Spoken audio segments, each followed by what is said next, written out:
Hello and welcome to Beyond Top 10 Tennis. My name is Dr. Ashley Morgan-Berge and I'm your host. If you're not familiar with my work, would like to learn more about it, head on over to AM8 International, the first tennis lab of its kind worldwide that is centered on delivering top 10 tennis rankings and is 100% backed by science. This season, we're embarking on something new, something fresh, what I've been holding back. Changeover segments will deliver how to beat the best players in the world or how the best players in the world are winning with top 10 to Grand Slam differences. Look, if you want more, that's where my 14 books come into play. So be sure to dive into them and become familiar with AM8 International and the 190 plus previous episodes. Look, it's a new frontier and I'm no longer holding back. So buckle in and enjoy the ride. Welcome to another edition of Beyond Top 10 Tennis. Oh my goodness, we've got a lot to cover today. But look, first and foremost, if you've been with us for some time now, thank you so much. We would not be here without you. And if you are new, I would encourage you to track back, as always, to our previous episodes. And we have an absolutely mammoth catalogue now, which brings me to how excited I am to share. Today's episode is 199. Oh my goodness. We've had basically a fortnight between episodes with Madrid underway, coming to a close, so I wouldn't come to you essentially halfway through. And it was planned, so then we're going to review everything that's happened in Madrid over the past fortnight, the new rankings that have been updated because they have not been updated on either tour since our last episode. But also, I guess this is our semi-final, if you like, up until when we will do episode 200 at the almost conclusion of Rome, which is getting underway tomorrow. Well, essentially, let's say 48 hours since this is Australian time. So yes, Beyond Top 10 Tennis is based in Australia.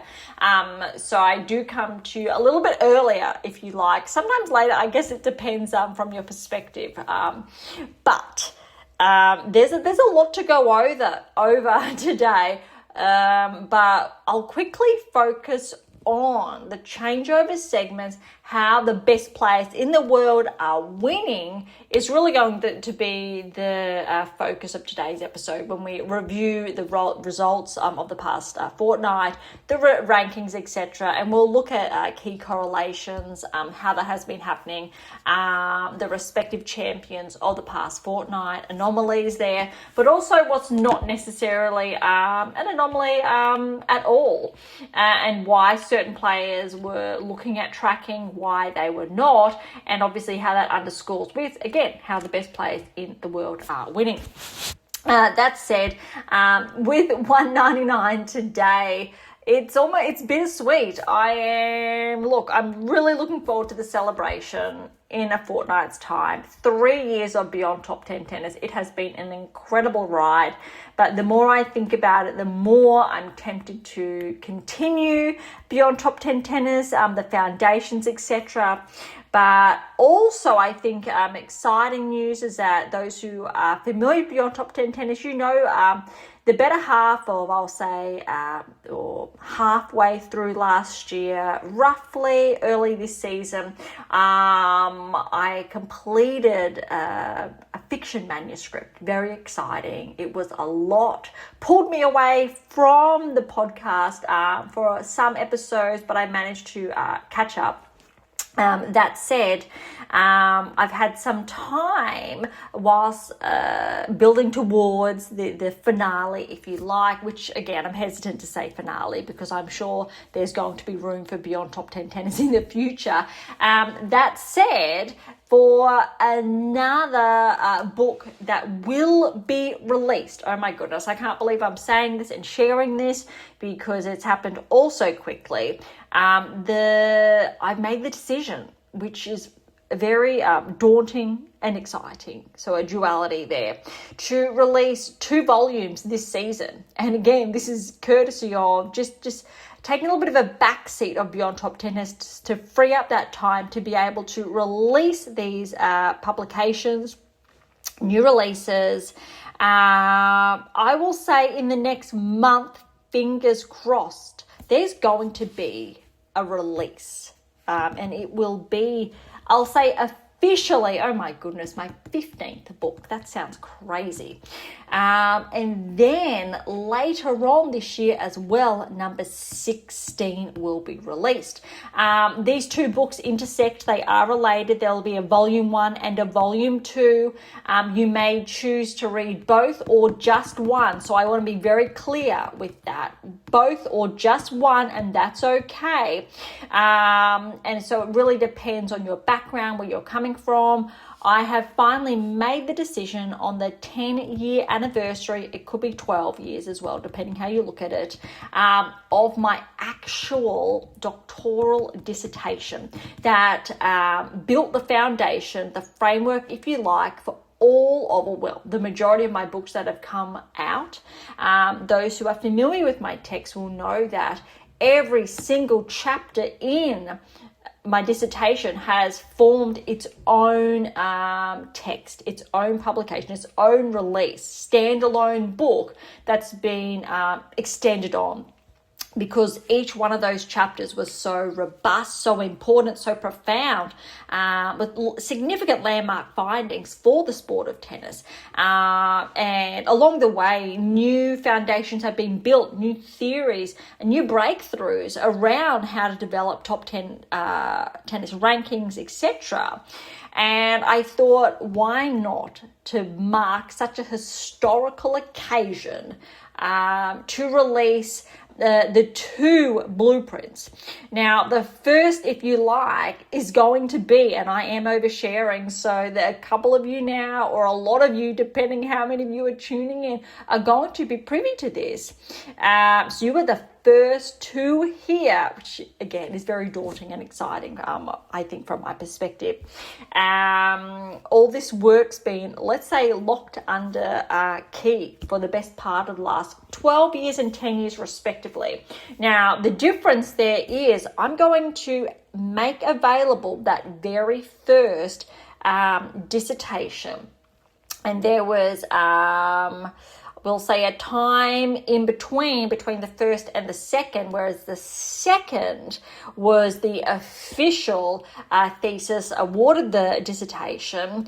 The first, though, had a lot of other interesting elements there. So the second is more refined, and those who are familiar with PhDs, dissertations, theses, etc. at this level, you can go about a round or two or more of corrections where you may have been encouraged to add certain elements to that dissertation, maybe remove them, cull them. There's a whole other myriad of potential reasons behind that.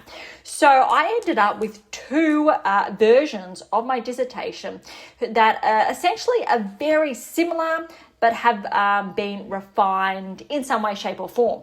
I believe from memory when I checked, there's roughly, I think, about 30,000 words difference between the two. I'm not going to say which one was greater and which one was more refined. However, I thought it would be really interesting to lay it out there, to make available two volumes. Both essentially will share with you the nuts and bolts of the foundations of AM8 International, where the bedrock really lies. Though if you are more, I will say, academically inclined, scientifically inclined to see the progressions, nuts and bolts, then you may be very interested in seeing both volumes 1 and 2. However, if you're really simply looking at where the systemic roots really are, either or will suffice. So I wanted to make that really clear, but also to give the availability. You'll have that choice, but also 2 volumes, and they're going to be very extensive. Those who are familiar with one of my earlier texts, a very big one, I think my biggest one to date, The Science of Elite Performance, the scale of that was quite significant. So the scale of these volumes are equally going to be just as significant, for example. So they are not light reading in any way, shape or form. That said, they also are going to be quite, I will say, academically inclined. They are academic in nature. I made the decision that I will release them untouched. So you will have access to extensive body of work from 12 years ago and 10 years ago, respectively, untouched. I'm not going to change tables, formats, anything, essentially, to ensure they are kept in their intended, their original, framework. So I want to leave that untouched. So then you'll be able to see, if you choose, how the foundations have set everything up for AM8 International. I think that's going to be really interesting to be able to view the different analyses that have come from that. For example, I think roughly over that decade, we've added over, I think, about an additional 30,000 data sets, which is incredible, significant. I've done that single-handedly, which I don't typically share, but it is absolutely immense, and that's why it's been an absolute privilege to share Beyond Top 10 Tennis with you and the data, the insights, because it is incredibly robust. It has significant historical foundations that have had and continue to have significant underpinnings for the game of tennis. Players around the world globally at the developmental end towards the elite end, and how over the last decade I've been able to build a pathway, first of its kind, to share, showcase how specifically really to develop a top 10 tennis ranking backed by science. Absolutely historical, exciting from that perspective. And of course, and not to give away my age, but of course 30 years ago, maybe a little bit more, I would have absolutely loved to have that pathway accessible, available. Nothing of this kind has existed previously before. Again, if you're familiar with our episodes, you know all about this. So it's there. AM8 International has been designed, whether you're a player, a parent, a coach, you're looking for that pathway, it is there. So if you're interested, curious about that historical context, where I guess the nitty-gritty, the scientific jargon really did originate, those volumes will become available, I'll say, initially part 1 or volume 1 in the next, let's be generous, I'll say 1-2 months, followed by the second, all going well by the end of the season. So let's see how those two I won't say pan out, but I'll say I'm looking forward to receiving feedback from that. That's the very big milestone. All right, so that's just some good news to share off the bat. $199, oh my goodness. So we can timestamp that episode 199. I have shared, I guess, the news about those pending releases. So there has been a lot of work going on behind the scenes. Don't ask me how I do it. Don't ask me where that time goes. It's just that will be book number 15, then followed by 16 respectively. And I have the additional number 17 pending, that fictional manuscript. So I'm still very excited to be able to share when that one will be released. Though those, I do believe the non-fiction academic volumes will be released first, followed by that fictional release, which, believe it or not, is even bigger. It's going to be even bigger than those non-fiction volumes 1, 2 respectively. So there's been a lot of work going on behind the scenes, and I think in a nutshell, hopefully you can understand why I've made the decision to step back from Beyond Top 10 Tennis.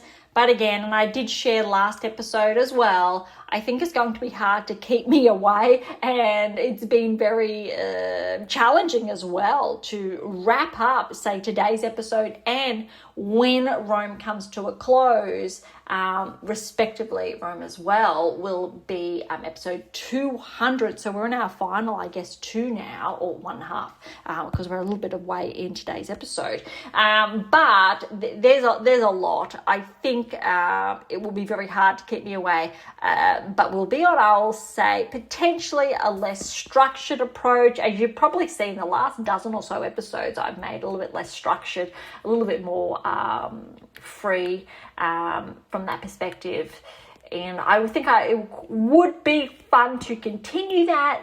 That said, I'd love your feedback, whether that is something you would like to hear, that continuation, but it may be on like a monthly basis rather than every week, fortnight, etc., or just predominantly where the Grand Slams are. I'm still toying with the idea where that will go. All right, heading into today's episode, we do have Madrid. The focus is 100% on Madrid, starting with the WTA Tour, followed by the ATP Tour. We'll do the results as always, followed by the rankings that did come out, well, I'll say less than 12 hours ago now. I believe they were updated, I will say, at some stage while I was sleeping. Again, Australian time that would have been. Big news, unexpected results on WTA Tour, not necessarily unexpected on the ATP Tour. So no big surprises there, but there have been quite significant implications for the rankings. I'll say in some way, shape or form, some big ones, some just minor. But I want to draw attention first and foremost to last season, just to frame how significant these results are. So I'm going to start round of 16 onwards last season, just so you can gauge rankings. All right, so in Madrid last season, let's run off the 16. We've got Bencic, Gauff, Alexandrova, Kasatkina, Andreeva, Stadovitseva, Rybakina, Svitolina, and then, hold on, no Rybakina, that's an oopsies, just Svitolina. So Rybakina fell 3rd round. Sakari, Schneider, Swiatek, Keys, Vekic, Sabalenka, Stearns. So they're the top 16. So keep in mind, minus the Rybakina. That was an oopsies there. So they're the top 16, and it's going to be interesting when we progress. Let's see how many of these players actually progress through, because I'm pretty sure we're looking at a rate of less than 50%, much more less than 50%. I'm going to need a pen and paper, I think, to scribble all of this down, because it's actually quite interesting to gauge the, let's say, level of inconsistency, if you like, or what players have been able to maintain their level over the last 12 months. But remember that round of 16 is quite a significant benchmark. I also, however, want to bring attention to a number of players. Well, look, we'll say a handful of players were unwell this season in Madrid. There was a reported virus going around that did affect a number of players. Some, I think, recovered, others didn't recover. Some simply could no longer play, which did affect, I will say, at least one of the top 5 best players in the world. I'll put it from that perspective without spoiling until we get there. All right, so let's dive in. I will include the buys as well. All right, Sabalenka, number 1 with the buy. Stearns over Boisson, 6-1, 6-3. What's really interesting, I believe this is Boisson's first actual match at the 1,000 tour level. It has to be since the French Open, I think. I think she could have played the US Open last year. Not 100% sure, or fell in qualifying of the US. didn't play Wimbledon, fell qualifying because the rankings weren't updated. Something like that I remember vaguely. But we have hardly seen Boisson since that historic run at last year's French Open. Big points to defend there. So that's actually very interesting. Curious to see how Boisson does play in Rome. Because we really want to have a look at her performing on the clay, and we've got, I think, 3 weeks away roughly until Roland Garros. Oh my goodness, we're almost midway through the season. That's crazy. All right, so well done Stearns there. Stadabatseva over Uchijama, 6-3, 1-6, 6-3. Christian with the bye, Buskova with the bye. Kalinina over Rakimova, 6-2, 5-7, 6-2. Osorio over Zakharova, 6-love, 6-3. Osaka with the bye, Benchik with the bye. Marcinko over Jimenez Castatina, 6-love, 6-7-5. Bezes Meniero over Haddad Mayer, 6-1, 6-1. Look, 12 months ago, that would have been a huge upset. But now, Bezes Meniero really has been tracking this season. Haddad Mayer regressing from, let's say, her time inside the top 10 about 18 months ago. So, very good win for Bezes Meniero. Schneider with a bye, Baptiste with a bye. Quevedo over Venus Williams. So, Venus, I'm going to say, got a wild card here, but Quevedo, 6-2, 6-4. I think Quevedo is a qualifier, and absolutely that has to be the biggest win of her career, I'm sure, to be able to play Venus at a Tour 1000 event. That's big news there. Seigman over Bagu, 6-4, 6-love. Paolini with a bye. Swiatek with a bye. Schneider over Kasatkina. So you already know now that one player from last season has fallen first round that made the round of 16, for example. Schneider, the score here, 6-3, 3-6, 7-6. But this tie break, that was tied, well, more than tied. 15-13 in the third set. That's brutal. But I like that score because we haven't seen much of Kasatkina. Hopefully she's going to start tracking this season because she's really been regressing but hasn't been playing as much. I think she was a little bit burnt out, took a bit of time for herself. So let's see, I think, what's in store for, I guess, the second half of the season. Parks over Cocchiaretto, 3-2. Lee with a bye. Fernandez with a bye. Graber over Badoza. That's a big win there. 7-6, 4-6, 6-love. Wow. All right. Lynette over Montgomery, 4-3. Jovic with a bye. Andreeva with a bye. Udvari over Birrell, 6-4, 1-6, 6-1. Galfi over Tomljanovic. I think this is maybe slightly an upset. We've got 7-6, 6-4. Kalinskaya with a bye, Wang with a bye, Samson over Maria, 4-2, Bonda over Golbic, 2-3, Svitolina with a bye, Pagula with a bye, Bulta over Townsend. Now look, recall a few weeks ago, Townsend was playing some really good tennis. This is a really good win for Katie because we know she's been regressing in the rankings since when she was inside the top 30. Again, maybe 2 seasons ago now. So very good win, 4-2. Podtintseva over Valentova, 6-4, 4-6, 6-3. Kostyuk with a bye, Blinkova with a bye. Siniakova over Kaliva, 3-4. McNally over Volnets, 1-2. Mboko with a bye, Noskova with a bye. Arango over Gibson, 3-2. Look, good win for Arango. Considering how well Talia, she had a really good run on the hard court. I want to say Indian Wells, Miami, one if not both, really pushed her up the rankings. But we see that, and we're looking at that level of maintenance. So Arango obviously coming out on top. Be curious to see how Gibson, I think, plays US Open time when she's back on hard courts to see if she carries that momentum, that new ranking high, how she obviously plays on the clay, grass, because she really is a newcomer. I think Gibson's 21 years of age, and yeah, she caused some big upsets. Look, it was either Miami, Indian Wells, unsure, don't have that in front of me, but it's noteworthy that Arango got that win there. Tijin over Tariva, 4-2.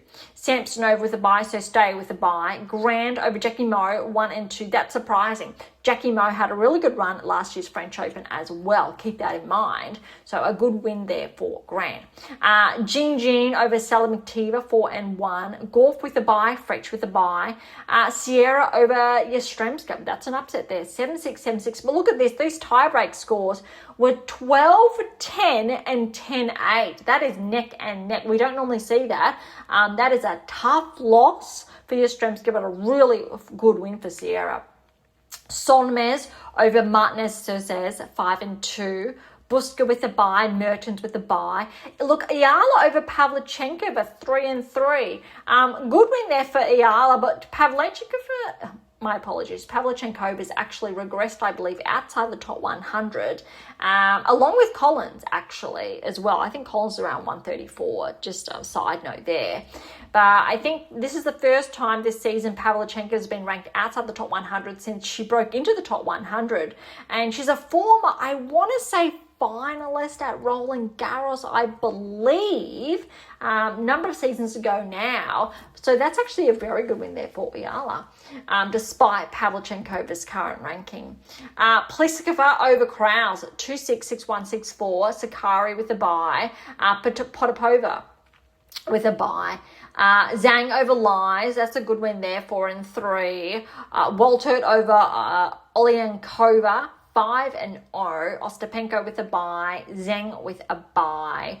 Kennan over Kruger, 7-6, 6-4. Ruse over Ruzic, 6-3, 4-6, 6 love. And Rybakina with a bye. So only really one primary upset there was Kazakhina first round that we're looking. All right, second round, all seeds in action. Sabalenka over Stern, 7-5, 6-3. So automatically there. And when we're looking at, just checking, Stearns, I believe, is going to be docked a number of points purely because a year ago, round of 16, Sabalenka and Stearns did face off. So Stearns is going to take a hit in her rankings, unfortunately, from that perspective. Wow. Tough second round there, but well done, Sabalenka. Christian got the win over Stadobot-Siva, 3-6, 7-6, 6-4. Another player that made the round of 16 last year, I do believe, just cross-checking as we're going, that has fallen second round. Kalinina over Buskova, 4-3. That's an upset. Buskova's been tracking, so that's a really good watch there for Kalinina. Osaka over Osorio, 2-5. Haven't seen much of Osaka last couple of weeks, but let's see how she plays here. That's good to see her back on track. Benchik over Masinko, 4-2. Schneider over Bozes-Meniero, 3-6, 7-5, 6-1. Curious to see how well Schneider plays on the clay this season. Baptiste over Covito, 1-4. Paolini over Seidman, 3-6, 6-2, 6-4. Swiatek over Schneider, 6-1, 6-2. Keep that in mind for the next round. Lee over Parks, 6-2, 6-7, 6-3. Fernandez over Graber, 2-3. Jovic over Lynette, 4-1. Look, that's actually harder than the scoreline suggests, knowing how highly ranked Lynette has been. Top 30, we know. So that's actually a very good win for Jovic there. Andreeva over Davari, 5-2. Look, Galfi over Kalinskaya, 3-3. That's a big upset there, especially because we know Kalinskaya clawed away back from being outside the top 30. We know career high was around 12-13 in the world. Very good win there for Galfi. Samson over Wang. That's an upset there. Wang, 28 seed. Samson with the win, 2-6, 6-3, 6 love. Big upset here. Look at this. Bondar got the win over Svitolina, 3-4. Remember our previous episodes, how I did share that a time would come where potentially Svitolina would be burnt out because she's been playing some incredible tennis and she was susceptible to dropping that level purely because, again, spoken about periodization, that chart work, etc. That is not surprising. Unfortunately, big drop in the rankings because Svitolina did make the round of 16 last season. She actually made, I believe, I'm just clicking forward, I believe we're looking at a quarter. Semi-finals. Svitolina made the semi-finals of Madrid last season. So she has been docked some points. However, I did do a quick peek prior to today's episode. She's still holding on to top 10. Rightfully so. All right, Pegula with win over Bulta. Tough draw for Katie there. 4-4 for Pegula there. Kostyuk over Putintseva. Good win. 6-1, 6-3.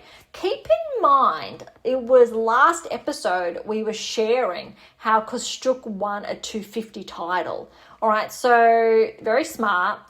Played really well. I think she was the number 1 or 2 seed there. Played some good tennis, got that title. I think she was favoured to win, again, by memory, because it was 2-3 weeks ago. And it was a very good warm-up event. So I want you to keep that in mind, that her preparation for Madrid was very healthy.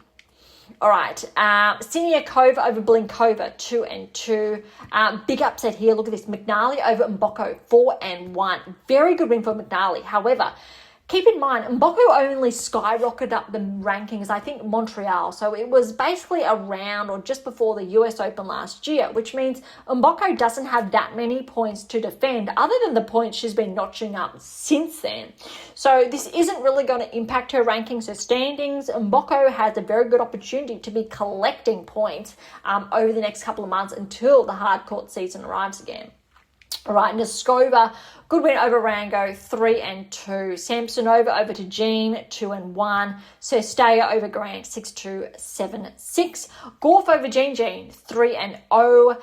Sierra's upset Fretch, 2-4. Sonmes has upset Buska, 6-1, 6-7, 6-2. Mertens over Iala, 6-2, 6-1. I like that. Shows the differential there between up and up-and-coming play and a seasoned player in Mertens. Pliskova has upset Sakari. So Sakari's back as a seed, 33rd seed, 6-4, 7-6. Keep in mind, Pliskova, former world number 1, former Grand Slam finalist. I believe it's a Grand Slam finalist over champion, but correct me if I am wrong. A little bit hazy there. But even though Pliskova's regressed right back in the rankings the last few seasons, she's been actually collecting some good wins this season, which is great to see. It would be absolutely phenomenal to see Pliskova back inside the top 20. Let's see what happens. Potapova over Zhang, 3-1. Ostapenko over Walter at 6-2, 7-5. Zheng over Kenin. Good win there for Qinwen Zhang, 1-6, 6-3, 6-3. Rybakina over Rus, 4-6, 6-3, 7-5. Bit surprising how Rus pushed Rybakina, I think, to 3 there, but still a very good win. All right, only a couple of surprises there. Not too bad. All right, third round, we do have a number of upsets. So keep that in mind. And one quite big one. Look, Sabalenka over Christian, 6-1, 6-4. Osaka over Kalinina, 6-1, 6-3. Benchik over Schneider, 6-2, 7-6. All good so far. Big upset here. Baptiste over Paolini, 7-5, 6-3. That's big. Thankfully, Paolini didn't have as many points to defend from last season. I don't believe Paolini made the round of 16. No, she didn't make the round of 16 last season. Just for context, she did fall in the third round, so similar to Rybakina last year in Madrid. So she's matched those points if we're looking at from that perspective. Baptiste, however, she's on a very good roll, especially the last couple of weeks. So it's not actually that shocking. Remember, I think it was this year's Australian Open, could have been last season's as well, where Baptiste actually got on the radar with how well she's playing. I believe there's an article somewhere that includes Baptiste on AM8 International in our archive somewhere. So this is not that surprising. All right, the biggest surprise we've got here, Lee and Swiatek. I think this is the first match of Swiatek's career, or if not the last few seasons, where she's actually retired. I cannot recall a match where Swiatek has ever retired from a match, which means that would have been absolutely heartbreaking for Swiatek. She always sees it through. She's actually one of only a few players, I believe, on the WTA Tour we've seen this from. Lee got the win over Swiatek 7-6. That tiebreak was 7-4, 2-6, 3-love. Then Swiatek retired. I do believe reports said she was susceptible to that virus. She was very unwell physically. Her heart rate was not under control. Obviously signs of virus taking hold of a player's body, which is really unfortunate, sad. Again, keeping in mind Swiatek's progression last year in Madrid, she did make, she made the semi-finals last season, which means she's got a lot of points to defend. However, Gauff made the finals last year in Madrid, and we know those two are switching between 3 and 4 at this stage. Sabalenka firmly at 1, Rybakina falling in the third round, so she actually has lots of points to gain from Madrid. Just putting all that into perspective. And also keep in mind, if we're keeping number 5 in play, Pegula, she fell in the third round last year. So again, she's got points to collect as well. Right, so that's the biggest upset, third round, Swiatek falling out. Fernandez over Jovic. Look, I'm going to call this an upset, but really with how Fernandez has been playing lately, not so much. 3-6, 6-3, 6-2. Andreeva over Galfi, 3-2.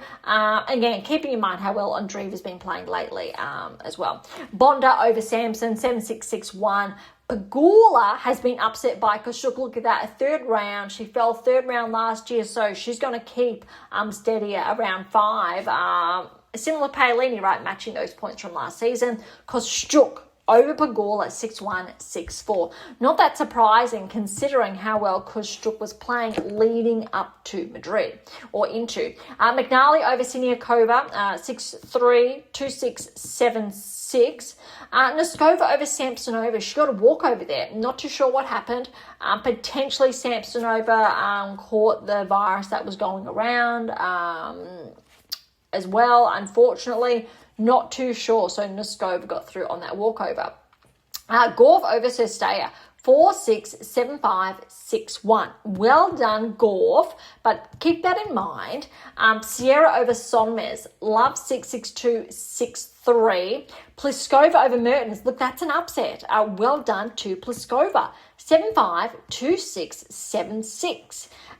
Potapova over Ostapenko. That is an upset as well. Although keep in mind how Ostapenko's been playing lately. Not so much. 4-6, 6-4, 6-4. And Rybakina got the win over Zhang. 4-6, 6-4, 6-3. Now that's, I will say, a little bit surprising, but I think that's actually a very good result for Zhang. We know she hasn't been playing that well. We know her levels dropped since she's been slowly making her way back from, I want to say it was shoulder, elbow surgery, one or the other. So I'll say it's a good win there for Rybakina, pushed more than I would have anticipated. All right, round of 16. Big one here, good test. Sabalenka got the win over Osaka, but 6-7, 6-3, 6-2, and Naomi got the tiebreak 7-1. So it was almost a clean sweep. But Sabalenka fought back. I like that. It indicates Osaka's level, which I think is very healthy leading into Roland Garros. But that said, I'm not too sure if Osaka fell early. I don't think, no. So Osaka did not make the round of 16. No, just double checking. But next on our list, Baptiste got the win over Benchik, 6-1, 6-7, 6-3. But look at this. Baptiste got the first set 6-1. Second set went to a tiebreak. Benchik must have saved half a dozen match points because Benchik won the second set tiebreak 16-14. Oh my goodness. And then Baptiste got the third set 6-3. That's huge. That is, oh my goodness, how close that was. Benchik holding on, but Baptiste, that is mental fortitude there. Losing that second, then winning the third, very, very good performance indicator. I like that. So keep that in mind for her next round. Fernandez over Lee, 3-2. Andreeva over Bonda, we've got 6-7, 6-3, 7-6. Kostyuk over McNally, 2-3. Noskova over Gauff, that is an upset, 6-4, 1-6, 7-6. And that tiebreak was 7-5. Very good win for Noskova. Gauff will be docked, I believe, yes, some points. It won't be too deep, but she will be. So I think that is going to inhibit her holding on to 3 and 4, so respectively. So she looks like she will be trading places with Swiatek rather than, I'll say, extending the gap between 3 and 4 respectively. All right, Pliskova over Sierra, great win for Pliskova, 4-3, and Potapova's upset Rybakina, 7-6, but that was 10-8 that first set tiebreak, 6-4. So that's only actually one round more than last season, where Rybakina really had an opportunity here to work on closing the gap between 1 and 2. That is not going to be the case. All right, so this is round of 16, and I've already shared with you round of 16 from last season. Let's have a look who tracked through and who did not. Benchik, she got through. Gauff got through to the round of 16. Alexandrova or Kazatkina, just double checking, did not get through. Andreeva, yes, she is through. Starabutseva, she fell early. Rybakina, look, she did get through. Svitolina, however, did fall early. See, this is brutal so far. Sakari, she did not track through. Again, last season's. Schneider did not track through. See, absolutely brutal so far. Swiatek, again, did not track through. She fell third round. Keys did not track through. Vekic did not track through, all making the round of 16 last season. And Sabalenka did, but Stearns did not. Look, Kostyuk did, which is very, very good. And a little bit surprising is that Potapova did make the round of 16 last season, so she tracked through. Very good. No Uchijama or Alexandrova. And then we've got Sabalenka there. So actually, and I think I could have doubled up, I'm not sure, but let's try this again. Sabalenka, we said yes. Benchik, I'm going to go back, and I know I do this occasionally, but I want to be absolutely certain because you know I'm going to cross-check this later on. So we said yes to Benchik, yes to Gauff, no Alexandrova. Start again. Benchik, yes, and Gauff. Andreeva got through. We've got 3. No Starabutseva, no Rybakina. That was third. Hold on, bear with me. We've got no Svitolina, no Sakari, no Schneider, no Swiatek, no Keys, no Vekic, because I was accidentally looking at third round last season. So this is just round of 16. And yes, Kostyuk, yes, Potapova got through. No Uchijama, no Alexandrova, no Keys, no Swiatek, and yes to Sabalenka. That's 6. That's what I thought, 6. That is brutal. So we've got 6 players on the WTA Tour who tracked through. All right, we will revisit the quarterfinal stage shortly. So quarterfinals now, what happened the past week? Quarterfinals, moving on, we have big upsets. Are you ready? Baptiste has upset Sabalenka 2-6, 6-2, 7-6. Tiebreak there was 8-6. Baptiste holding on. That mental fortitude is what I'm talking about. I love that. A very good positive performance indicator. Very, very good. That said, look, yes, Sabalenka's going to be docked some points. She can afford that, but she's still making the quarters, which is great to see. Huge win for Baptiste. Andreeva with a win over Fernandez, 7-6, 6-3. Great for Fernandez to get to the quarters. She'll notch up those points. But again, Andreeva, very good win. She fell at this stage last year, so her points are equal too. Kostyuk upsetting Noskova, 7-6, 6-love. Kostyuk, however, made the quarters last year, but then she fell to Sabalenka. We've got Potapova with a win over Pliskova. Neither of these players, hold on. No, neither did. They did make, Potapova made the round of 16, where she fell to Kostyuk last year. But Pliskova is the surprise here. So well done, Potapova, 6-1, 6-7, 6-3. Wow. So as far as last year's results are concerned, just checking again, we've got Andreeva and Gauff. So only Andreeva is there. Kostyuk, Potapova, both players are actually there. No, I'm going to say that again. Andreeva, Gauff, we've only got Andreeva. No Keys or Swiatek. Sabalenka, yes. Kostyuk, yes. No Uchiyama, no Svitolina. So that's three getting through. So yeah, I'm writing that down. And the reason why I keep doubling up the names is because the chart I'm looking at has been mixing third round, round of 16, and quarter results. So that's why I've been making a few oopsies there.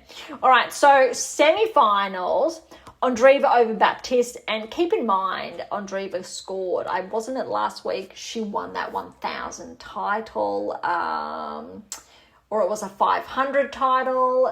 It was the 2 weeks ago, roughly. So Andreeva, we know, is at a peak. And interesting enough, and Kostyuk won the 250. So look, Andreeva over Baptiste, 6-4, 7-6, tiebreak there, 10-8. That's huge. I really like what that says for Baptiste.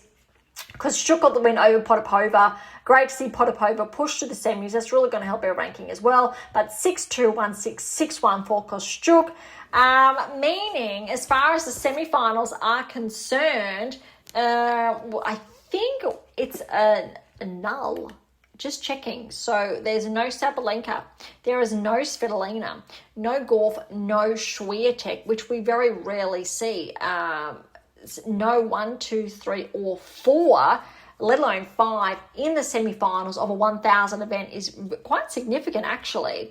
So as far as the finals concerned, look, the defending champion we had is Sabalenka and Gauff. So there will be points docked for both players respectively. But the final, Kostyuk, Andreeva, and Kostyuk won her maiden 1,000 title over Andreeva, 6-3, 7-5. But I think what I love here most is how close it was. Both players. And also, I believe Kostyuk's only 21, 22 years of age. Andreeva, we know she's a spring chicken there. I want to say she's around 18 years of age now. Let's have a quick check before I get carried away. 19. Somewhere turned 19 along the way. There you go.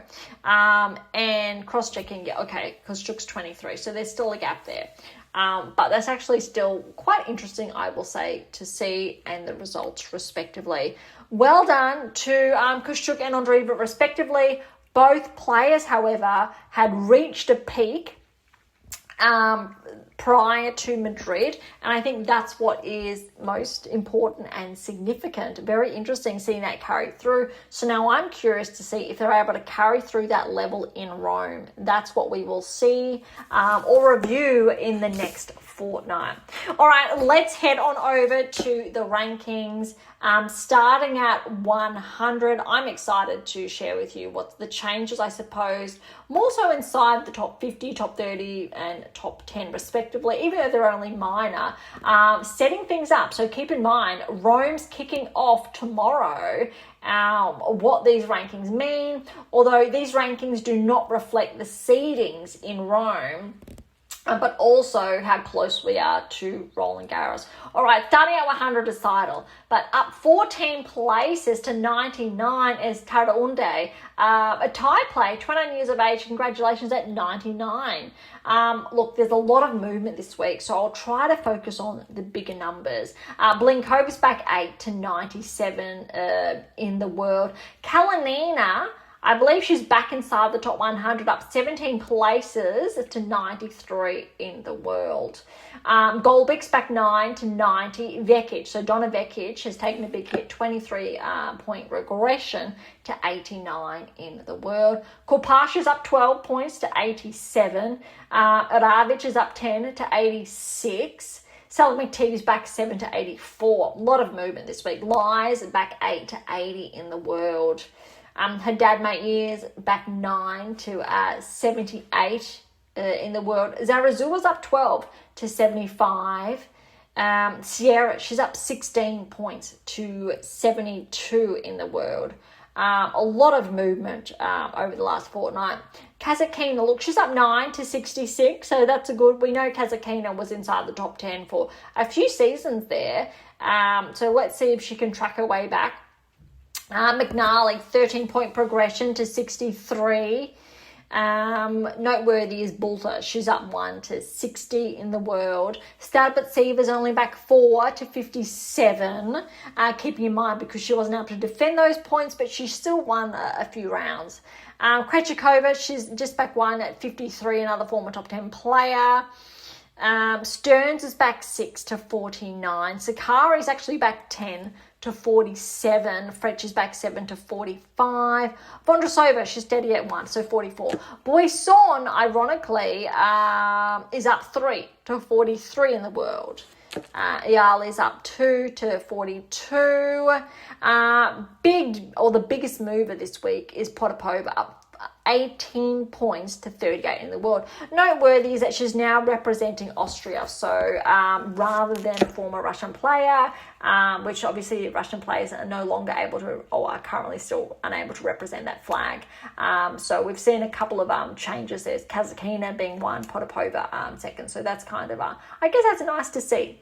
Ostapenko's up 4 to 36. Navarro's taken a bit of a hit lately. We really haven't seen her playing her best tennis this season. A 7-point regression to 35 in the world. After 2 seasons ago, really skyrocketing inside the top 10. Just wasn't able to maintain that baseline. I'm still curious to see if she can claw her way back. Zheng, she's up 4 to 32 in the world. Top 30, Lee, welcome to the top 30, up 5 places to 29. Same with Christians, up 5 places to 28 in the world. Baptiste as well, up 7 places to 25 in the world. Very cool to see. A lot of movement. Look, inside the top 20 now. Lots of 1s, 2s, 3s, shuffling, ups and downs. Biggest one here is Kostyuk, an 8-point progression to 15 in the world. I think that is her career high. She's been around 18, 17, I think. So this is a really good one for her. No other changes there outside the top 10. But Svitolina, she's back 3 places, unfortunately, to 10 in the world. Bocco's up 1. Paolini's up 1.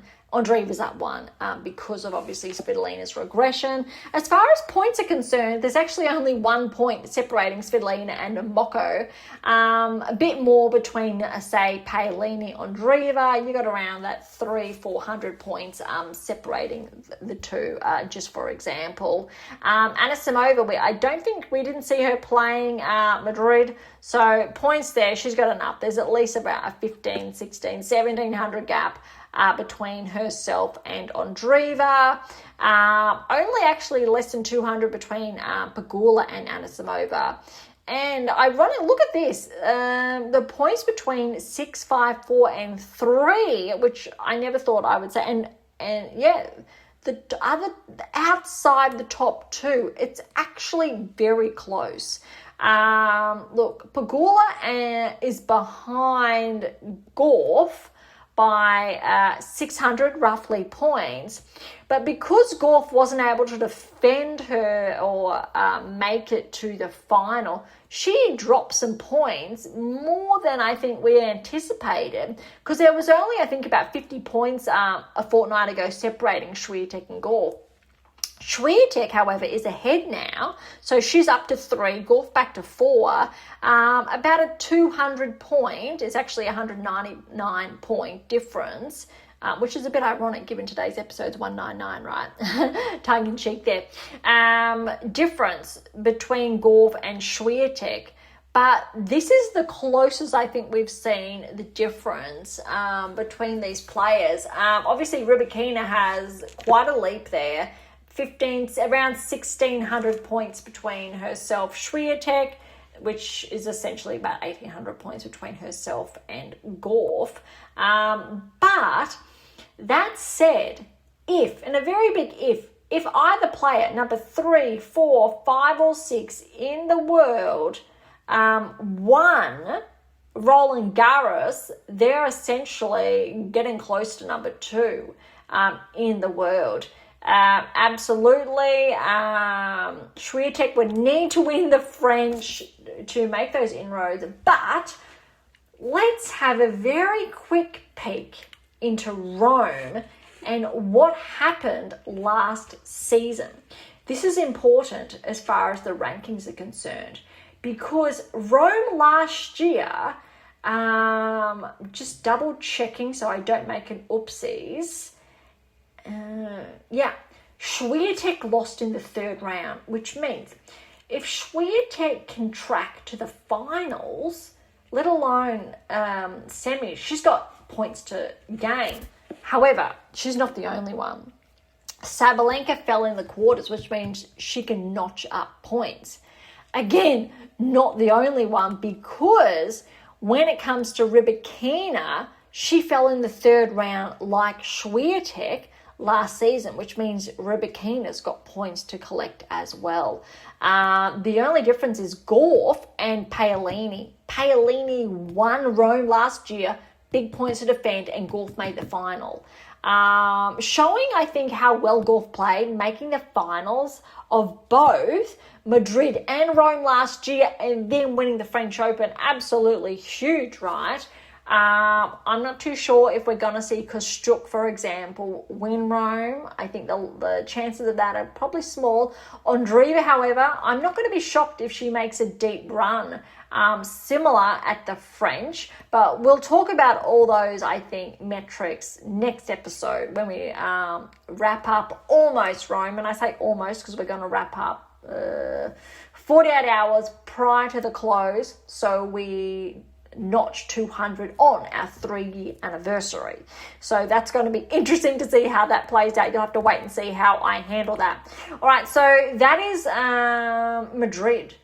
I'm very curious to see how Rome plays out. We've got a number of players in the running on the WTA Tour.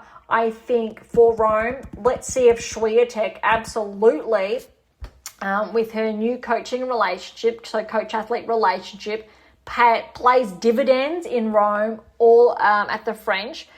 Big, I think, pressure there on her shoulders. Rybakina's got so many points to gain because she didn't start peaking till after, I think, the French last season or Wimbledon, right? So she can gain on Sabalenka quite easily if she performs well. Sabalenka, though, if she keeps holding her own, look, she's going to be very happy at 1. That said, There's a lot on the table for the top four. Gauff, if she can defend her title or not. If Gauff does not defend her title, she's still going to be inside the top 10. Of course, she will most likely slip outside the top 5 though, which would be the first time I think roughly a season, maybe 2 seasons. A lot of pressure there, I think, for a number of players. Underdogs, let's see how Paolini plays in Rome, if she can add. Well, I mean, she's defending that title, so that won't be actually so much of an add. But I think big pressure there. She could absolutely slip outside the top 10 if she does not defend her title, which will be the first time Paolini would have slipped outside the top 10 since she entered about 2 seasons ago. That is a lot actually to hold. All right, so there's a lot that can happen in the next 2 weeks, 3 weeks, let alone 4 weeks. Oh my goodness. I'm curious to see what happens. Hopefully you're curious to see what happens as well. Let's switch on over now to the ATP Tour. What I want to have a look at before we dive in to Madrid is have a look at who made the round of 16 last year on the ATP Tour. So we're just double checking in case. All right. I want to try to make less oopsies giving you the results since we've got third and round of 16 mixed in together. All right. So last year we had Menzies and Bublik make the round of 16. Tiafoe, Analdi, Fritz Rudd, Zverev Cerundolo, Medvedev Nakashima, and Dimonor Mazzetti, Draper Paul, Dimitrov Diallo. Now, for perspective, when we fast forward to the finals, Rudd and Draper were the 2 players defending. So Rudd's defending, he won Madrid last year, and then Draper was runner-up. The biggest news here is recall that Sinner, I believe, did not play. And I think we touched on this last fortnight ago. Is that I don't believe Alcaraz played either. Sinner or Alcaraz played. And I'm not too sure if Zverev did. I have a feeling Zverev did play, though he did fall a little early. So it looks like the 2 best players, we could say, Zverev did play. I don't believe Alcaraz played.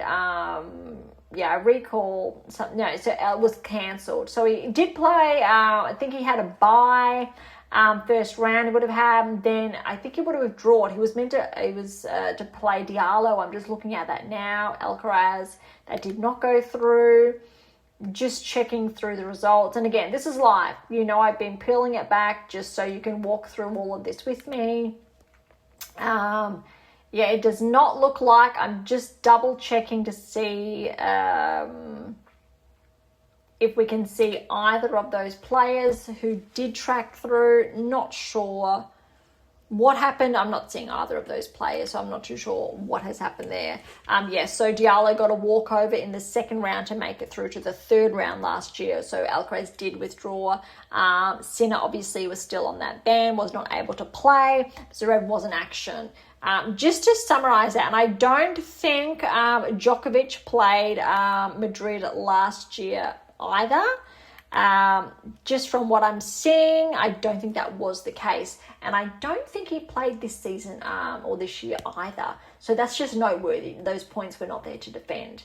But I have shared with you who made the round of 16. So keep that in mind if we're going to see a similar result on the ATP Tour as we did see on the WTA Tour. All right, today's a long episode because we had that big long intro with the exciting news, but then also I will say the news around those next pending publications this season. Big wrap up that we've done prior to obviously looking at the 2025 season and the 2026 season implications for the weeks ahead. And this is similar for the ATP Tour. All right, starting with at the top of the draw. And we will track back to the 25 results as well, but just bear with me as we go through, and I will share the buys as well. So let's do this. All right, Sinner with a buy. Bonzi got the win over Drago, 6-7, 7-6, 6-4. 2 qualifiers there, similar level. That's really nice to see. All right, Moeller over Cena. So we had a qualifier over a wildcard, 6-4, 7-6. Diallo with a buy. And I think what's huge here is that Diallo is seeded.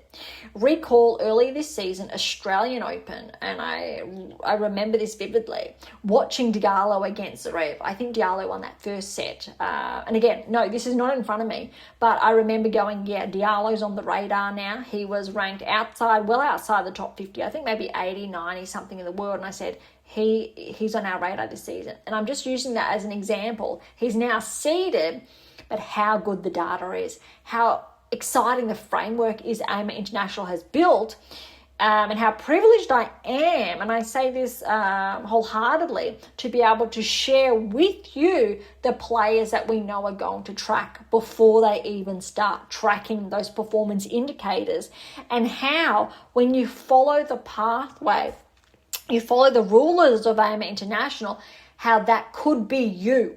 And the correlations there with top 10, why those players were tracking, why Kostyuk, Andreeva, for example, are tracking, why Sinner's been playing so sensational this season after Madrid 5 1000s in a row is essentially unheard of. But why? And I think the exciting part is that we know why with the 8 keys and how that comes into play. Really, really important. All right, I'll keep going. Norrie with a buy. Makak over Comasana. Good win for Makak there. 3-6, 7-6, 6-3. Torrante over Bautista Agut. 2-4. Paul with a buy, Rublev with a buy. Kopriva over Zhang. Zhang still with his protected ranking, though Kopriva with the win there, 6-2, 6-love. Lakjovic over Sonigo, 6-3, 7-6. That's an upset. Rindenek with a buy, Fonseca with a buy. Also exciting to see Fonseca seeded. Silic over Bergs, 4-6, 6-3, 6-4. Keeping in mind Silic has been tracking. And again, former Grand Slam, I'm going to say finalist. Something tells me there could be a win there, but I'm going to stick with finalist to be safe. Joda over De Jong, 2-6, 7-5, 6-4. De Minaur with a buy, Shelton with a buy. Prismic over Berrettini. Very good win for Prismic qualifier, especially because Berrettini, he's got a couple of good wins under his belt lately. Score there was 3-4. Offner over Bashvili, 7-6, 7-6. Scores there was 7-5 and 7-love, respectively. Chevry with a buy, Phils with a buy. Bus over Manorino, 4-2. Nava over Brooksby, 3-5. Vachereau with a buy, Lehecka with a buy. Tabilo over Royer, 2-4. Struff over Mueller, 7-6, 6-love. Ouch. Mitchelson with a buy. Greek and Sport with a buy. Zemur over Bellucci, 2-4. Hercax over Faria, 3-3. Good to see a Hercax with those early wins. Mazzetti with a buy, Bublik with a buy. Tsitsipas over Kipson. Kipson's a lucky loser. We know Tsitsipas really hasn't, I'll say, been playing that level that we saw him inside the top 10 for a number of seasons. But look at this. 3-6, 7-6, 7-6. Those tie breaks, 8-6. 7-4, huge news there. Tsitsipas, oh my gosh, he needed that. But let's see how he progresses. Marita over Trungaletti, 6-4, 1-6, 7-6. Mute with a bye, David Fokina with a bye. Carino Busta over Fuchsovic, that's an upset, 4-6, 7-6, 6-2. Munar over Shevchenko, 4-1. Rudd with a bye. Surundolo with a bye. Halfman over Garon, 6-4, 6-7, 7-5. Surundolo over Altamar, 4-4. Dardario with a bye. Nakashima with a bye. Blocks over Garin, 4-6, 7-5, 7-5. Gorbas over Baez, that's an upset, a 7-5, 6-1. Or Alisame with a bye. Medvedev with a bye. Matazan over Quinn, 7-6, 7-6. That was 7-5 and 8-6 for those tie breaks. Budkov Krajar over Opelka, 5-3. Looks like Opelka retired. Unfortunate there, but good points there for Budkov Kravar. Shapovalov with a bye, Tien with a bye. Beljo over Dimitrov, big upset there. It's heartbreaking, but Dimitrov's going to be docked a number of points. I think he did advance. He did do well last season. That's tough. All right, Ugo Carabelli over Monfils, 3-4. I'm still going to call that an upset. Koboli with a bye, Kakanakov with a bye. Watson over Landaluce, good win there for Watson, 2-3. Dam over Poprin, qualified, that's an upset over Poprin, 7-6, 6-4. Menzik with a bye, Humbert with a bye. Adamai over Kekmanovic, 6-4, 7-5. Navone over Borges, I'll call that one upset, 2-3-4. And then Zverev with a bye. All right, second round, not too many. I won't say there were significant upsets there, just minor upsets.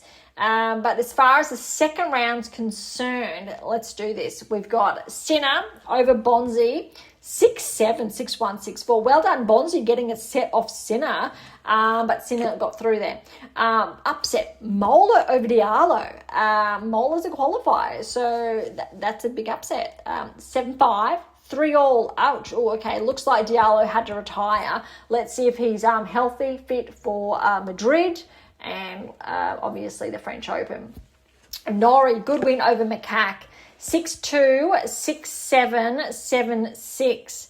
Upset here, Tarante over Paul. 7-5, 6-4, a bit brutal. We've seen Paul progress the last few weeks, but he seems like he progresses and regresses. Been a bit rough there. So, let's see what happens in Madrid. All right, Kopriva has upset Rublev. That's a tough one, 3-4. Not so surprising. Even though Rublev's been playing well lately, we did see that regression also earlier, I'll say the weeks prior.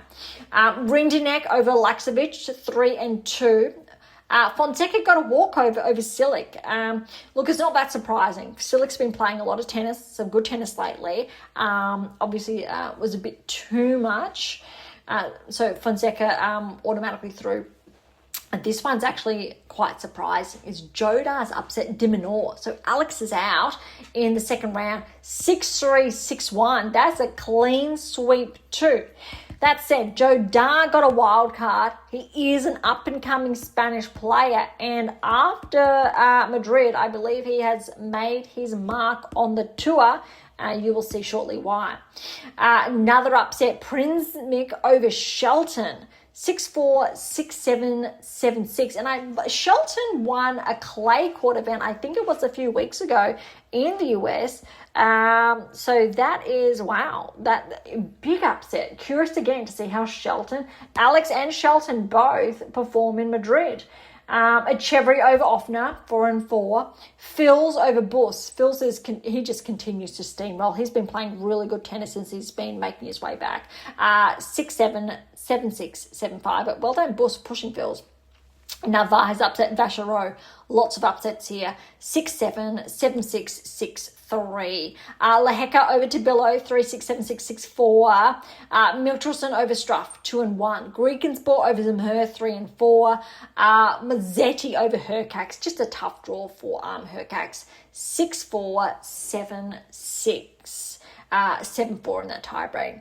Tsitsipas over Bullock. Look, 6-2, 7-5. Has to be Tsitsipas's best win in weeks, maybe months. That's actually a really good result for Tsitsipas there. He absolutely needed that. Merida over Mute, 3-4. Davidovich Fokina over Carino Busta, 3-3. Rudd over Munar, 6-love, 6-1. Surundolo over Hackman, 6-1, 7-5. Darderi over Surundolo, 6-1, 6-3. Blocks over Nakashima, 3-6, 6-3, 6-4. Ogor Alisame over Gorbas, 3-4. Medvedev over Marazan, 6-2, 6-7, 6-4. Upset here is Budkov Kajar over Shapovalov, 2-1. Tijin Teen, my apologies, has been upset by Vallejo. Vallejo is a qualifier, 4-3 over Teen. Kaboli over Go Carabelli, 6-7, 6-1, 6-4. Kakanakov over Watson, 2-3. Menzik over Dam, 3-4. See, everything's standard. Seeds are getting through. We'd like to see this in the second round. But I spoke too soon because we got another upset. Alamez upset Humber, 7-6, 7-6, 3-5 respectively. Zverev being the second seed with Alcaraz withdrawing from Madrid. So that's the news. Zverev over Navone, 6-1, 3-6, 6-3. Just a quick note on that. We did get news, Alcaraz pulling out of Madrid, and actually, more surprisingly, I think it was Rome and Roland Garros, which is very unusual to have a player pull out of events that many weeks in advance. I don't believe there have been reports on what it is or was, what caused him to. I'm as curious as you are to hear, but obviously it is something, I will say, serious enough to warrant time away. But I would argue that he wants to be healthy potentially for Wimbledon and US Open the rest of the season, rather than, I guess, compromise that part of the season. So that's going to be, I think, quite interesting to hear more news on that. But so far, there has not been anything reported, but a very good opportunity, I think, for Zverev to make some inroads. He did have the chance, again, this time last year to make those inroads when Sinner was out, but we did not see that happen. So we know how Zverev deals with pressure there. That said, I think Zverev's going to be very underrated going into Roland Garros. He could have a very good chance of claiming a Grand Slam should Sinner have a bit of a blip or a hiccup. But I wouldn't be surprised if we see the two of them in the final. I think it would be very exciting to see. All right, enough of that. All right, third round. Here we go. I don't want to get too much ahead of myself because we still want to see the results of what happens in Rome in the next fortnight. All right, Sinner over Moller, 2-3. Norrie over Tarante, 5-6. We've seen Norrie, a bit of resurgence this season, really playing some good tennis again. And again, obviously denoted by his ranking. We've got Kopriva over Rinderknech. That's an upset, 6-4, 3-6. Rinderknech had to retire, third set, upsetting. Joda, which we just touched on, the up-and-coming Spaniard, over Fonseca, 7-6, 4-6, 6-1. Well done, Joda. That is a player we're keeping an eye on. Echeverry over Prismic, 2-6, 6-4, 6-3. Fils over Nava, 7-6, 6-3. Laheka over Mitchelson, 4-2. Mazzetti over Greekensball, 4-5. Tsitsipas, well done, getting a third round win over Merida, 4-2. That will help his ranking, or should. We will revisit the results shortly from last season. Rudd over Davic Fokina, 3-1. That's a good win there for Rudd. Surundolo's, look, I'll say an upset Darderi, but they're 16 and 18 seed respectively, so not really. Could have been closer, 6-2, 6-3, so well done, Surundolo. Blocks has upset Felix, Alisime out. He was a third seed too, 7-6, 6-3. Wow, well done, Blocks. We've got Medvedev over Budkov Kajar, 3-2. Kaboli over Vahelto, 3-2. Menzik's upset Kakanakov, 6-4, 7-6. That tiebreak score was 13-11. Zverev over Adame, 6-3, 7-6. All right, so we've got the round of 16 now in Madrid. Let's quickly revisit the round of 16 again from last season. All right, so round of 16, I want to get this right. Menzik, Bublik, we're in the round of 16. TFO, Analdi, Fritz, Rudd, Zverev, Surundulo, Medvedev, Nakashima, and Dimitrov, Diallo, Diminor, Mazzetti, Draper, Paul. So we know a number of those players are already out. So let's have a look. Round of 16, Sinner with a win over Norrie, 6-2, 7-5. Joda over Capriva, 7-5, 6-love. Phils over Echeverry, 6-3, 6-4. Lehecka over Mazzetti, that's an upset there, 6-3, 6-3. Rudd over Tsitsipas, good win for Rudd, but how's this scoreline? This actually is I'll say a positive indicator for Tsitsipas. 6-7, 7-6, 7-6, 4-7, 7-2, 7-3 respectively for those tie breaks. Blocks over Surundolo is an upset, 7-6, 6-2. Kaboli over Medvedev, that's an upset, 6-3, 5-7, 6-4. And Zverev over Menzik, 6-4, 6-7, 6-3. Now, there are not many, I think, that made it through to the round of 16. Just fiddling with the layout here so I can be a little bit more accurate. All right, let's have a look again. All right, we do not have... Is there a Menzik or a Bublik? I'm just checking, double checking. We're seeing no Bublik. We know he fell early. And Menzik. Menzik did make the round of 16. Good. All right. So Menzik, yes. There's no Tiafoe. Tiafoe did not play. Analdi fell early. Medvedev is still there. Nakashima is not checking. No. Fritz did not play. Rudd has made it through. Zverev made it through. Is Surundolo here? Yes, Surundolo is here. That's 5 players have made so far. Diminor? No, Diminor fell early. Mazzetti, yes, made it through to the round of 16. There's no Draper. And keep in mind how Draper was a finalist last year. So no Draper. We know he had to withdraw. And I believe Draper's also withdrawn from the French. I do believe. I'll have to check that. There's no Paul. And keeping in mind, Paul, I think had a relatively good run. No Paul. And no Dimitrov and no Diallo. So that actually brings it to 6 as well. That's tied. Very interesting. Statistically wise, I'm not too sure. But same as the WTA Tour, which is very interesting to see. All right, moving on to the quarterfinals. So in the past fortnight, let's see what's happened in the quarters before we cross-check with last season.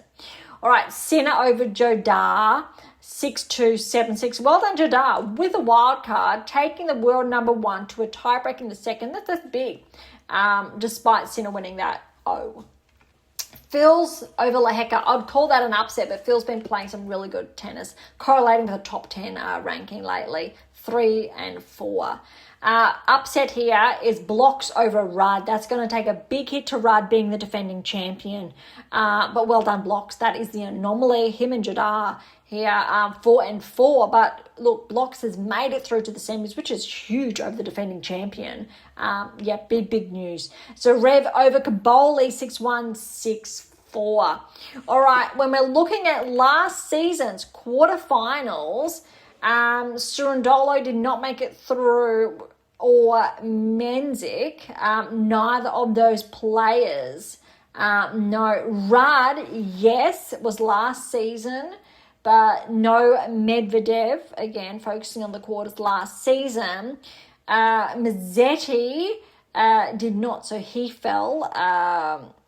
And Diallo, we know he did not make it. Draper is not there. Analdi is not there.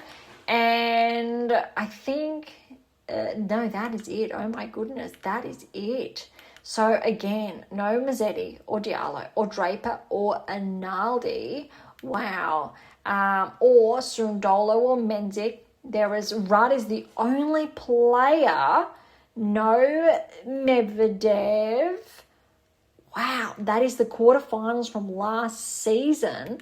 And I think the big news there, or what I'm getting at, is that only one player, and that is Rudd, had the level of consistency to make it through to the quarters this season as he did last season.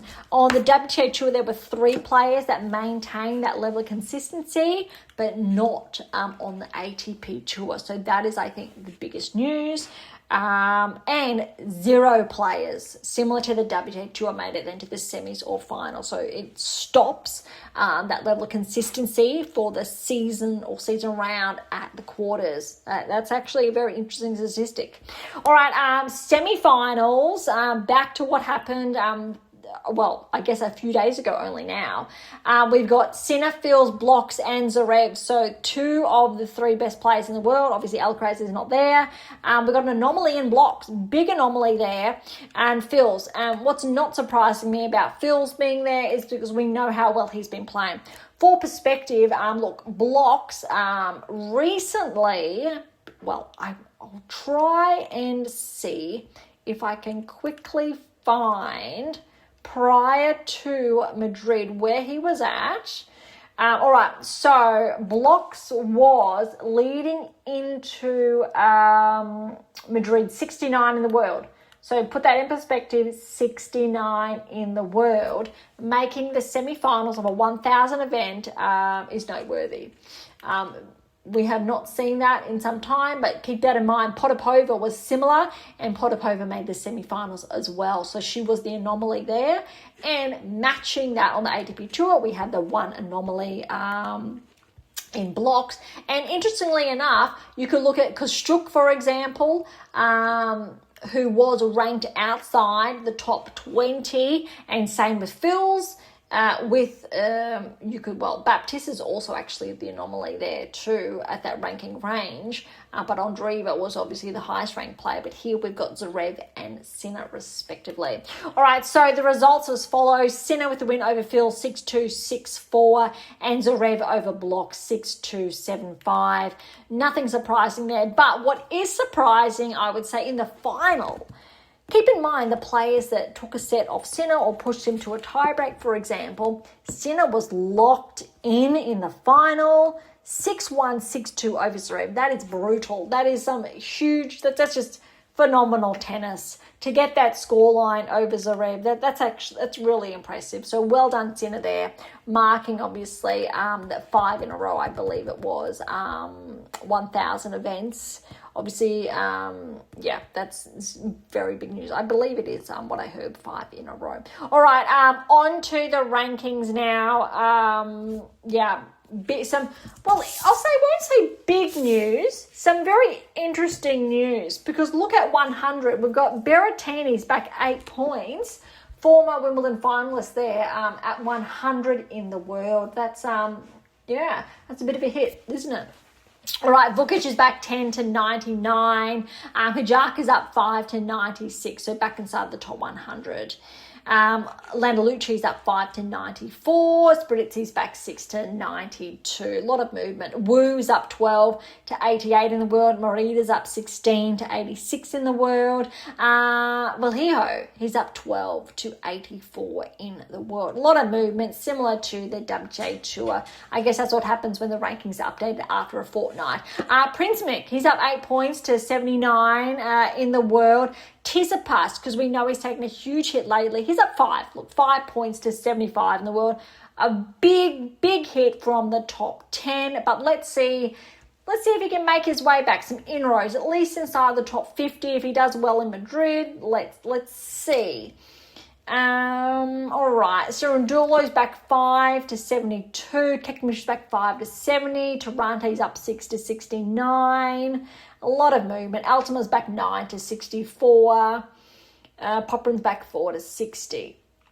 I think it was about 2 seasons ago now, we'll say, around 25 Poprin was in the world. Kopriva's up 11 to 55. Hercax only last season, my apologies. Hercax is up 10. That's a good hit for him, up to 53. I'm still curious to see if Hercax can claw his way back, at least let's say inside the top 30. Draper, this is a really big significant hit since I'll say his injury around US Open time. I believe it was 22-point regression by not making the finals there to 50 in the world. That's the lowest we've seen Draper since 2 seasons ago, US Open, where he really broke through. I think he made the quarters or semis there, where he really got onto the radar, skyrocket inside the top 10 or top 20, then top 10. That is a really big hit there. Wow. And we've seen a little bit of that happen on ATP Tour lately. Rune we know's out, for example. Hercax taken a hit. Dimitrov taken a hit prior to that. All injury induced. Feels last season, but he has been clawing his way back. And I know there's another player, Tsitsipas, although that wasn't injury related. All right, quarters back 3 to 43. Bergs is up 5 to 39 in the world. A biggest mover of the week is Blocks. 21-year-old player from Belgium, up 33 places to 36 in the world. That's big news. Tabilo is up 8 points to 35 in the world. Jodar, interestingly enough, even though I did say wildcard on the radar, etc., he was actually already ranked inside the top 50. Really, I think, just made himself more known. Up 8 places to 34 in the world. 19 years of age. So up 8 places. That's interesting. I'm curious now to see, with those results, what Jodar makes some inroads, if he does, in Rome. All right, top 30. Fonseca's inside the top 30 up 2, so to 29 in the world. Cerundolo's back 7 to 27. Rudd's taken the biggest hit here. Well, not the biggest. Draper's taken the biggest. Rudd's back 10 places to 25. I think that's the first time Rudd's been pushed outside of the top 20. We know, look, this time last year, probably around top 10, but that's actually big hit. If Rudd does not make inroads inside the top 20, he's absolutely going to be a dark horse for the French, which means, a top 30 player is going to make or see Rudd in the third round match, which you probably don't want to do on the clay. Tsitsipas may be similar. That's actually even more dangerous, but again, he's been less consistent. Tiafoe's back 3, did not play, so he's at 22. Darderi's up 2 to 20. Norrie's up 4 to 19. Really good to see Norrie. He's peaking, and it's great to see 30 years of age. I love to see players when they're peaking, I think when they're a little bit older, because it's less expected, I'll say, by the naked eye. But on paper, it absolutely is expected. All right, Phil's back inside the top 20, up 8 places to 17 in the world. He's nearing his career high. If Phils continues this, if he makes some good inroads at the French top 10, here we come. Last year, before Phils, I think he fell short at the French. He either had to withdraw from the French. Last season, he was predicted with the predictive analytics to progress inside the top 10 last season. But then obviously he was sidelined, so that was null or void. So it'll be interesting this season if he can make those inroads. He's absolutely, I think, one of the top players favoured to make the top 10, to become a barrier breaker. Vachereau's at 1, same with Kakanov, so 16, 15 respectively. Rubel back 2 to 14. Look, Lehecka's up 1 again, 13. Kaboli's up 1 to 12. They are getting close. But Bublik's, look, he's steady at 11. There's about, actually, look at this, 100 points, just over 100 points separating 150 Bublik and Mazzetti. That's actually interesting because Mazzetti dropped a couple of points, couple of hundred, the past week. Medvedev's, he's up 1, so traded places with Mazzetti there. Interesting to see. We're seeing a bit of a regression from that perspective. Look, Dimanor's at 8, hasn't moved. Fritz hasn't moved at 7. Shelton hasn't moved at 6. But those top 5, or those other 5 players from the top 10, so 6, 7, 8, 9, 10, they're all not peaking at this stage, which means all 5 of those players, as much as it pains me to say, are actually susceptible to being displaced. Potentially, you can see the room there for Phil's to be ranked inside the top 10. Maybe Lehecka, maybe Kaboli as well. Just maybe. I'm really confident on Phil's. No other player at this stage, maybe Rudd if he has a good run at the French. It's hard to say, but Phil's actually looks like he's better positioned to displace one of these players. Look, as far as the top 5 are concerned, it's steady. Felix, he's at 5, although in all fairness, there's actually only 20 points separating Shelton from Ogor Elisame there. Djokovic, he's got a 700 roughly point gap on Ogor Elisame there. Zverev's extended his lead over Djokovic by over 1,000, 1,100 point lead there at 3, collecting obviously over 500, courtesy of his finalist result in Madrid.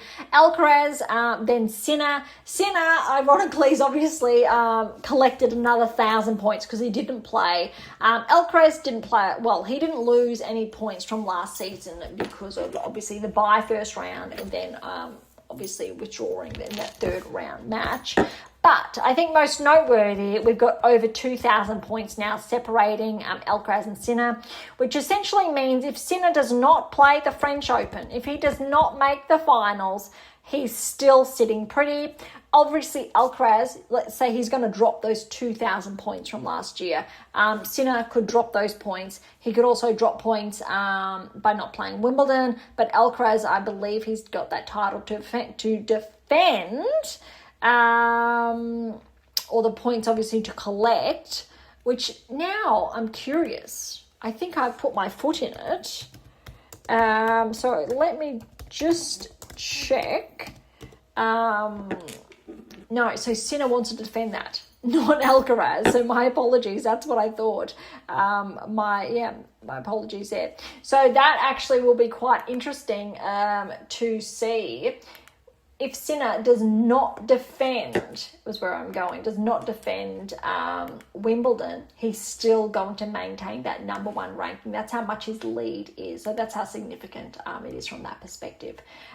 Really interesting, the inroads. All right, that is, and I think we do have time as far as Rome is concerned.